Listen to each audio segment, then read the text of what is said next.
Dia tengok apa macam pegang tu, tengok sana. Gelap ni.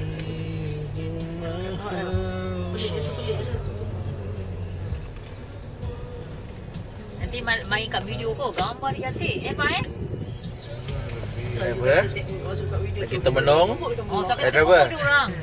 Captain.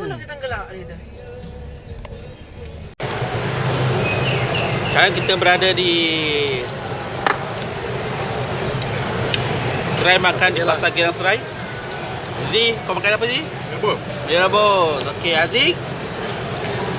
Aziz makan apa? Ayam black pepper. Hamzah Hamidah. Makan apa deh?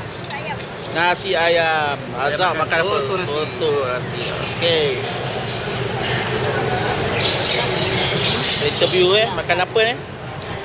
Makan lontong, makan lontong lah. Makan laksa, makan lontong. Kami siam. Bella makan apa? Nasi ayam. Nasi ayam. Okey, nanti makan mi siam. Okey.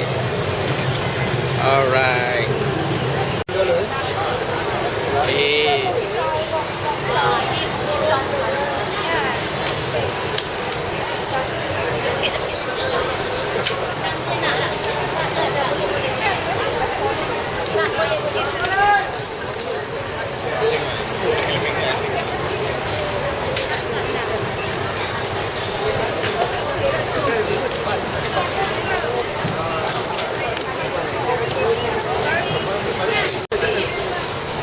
Burung apa?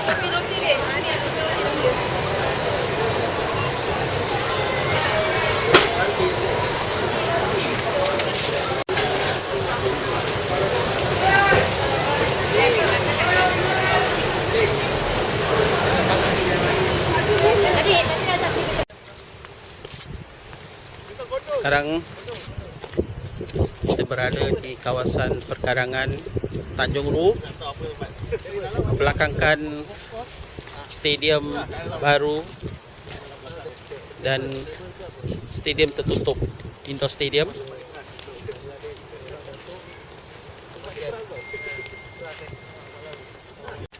Okey. Kamera guys. Ni.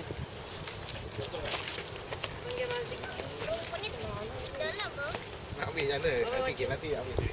Sini. Nampak semua. Masuklah. Masuk semua dalam sini.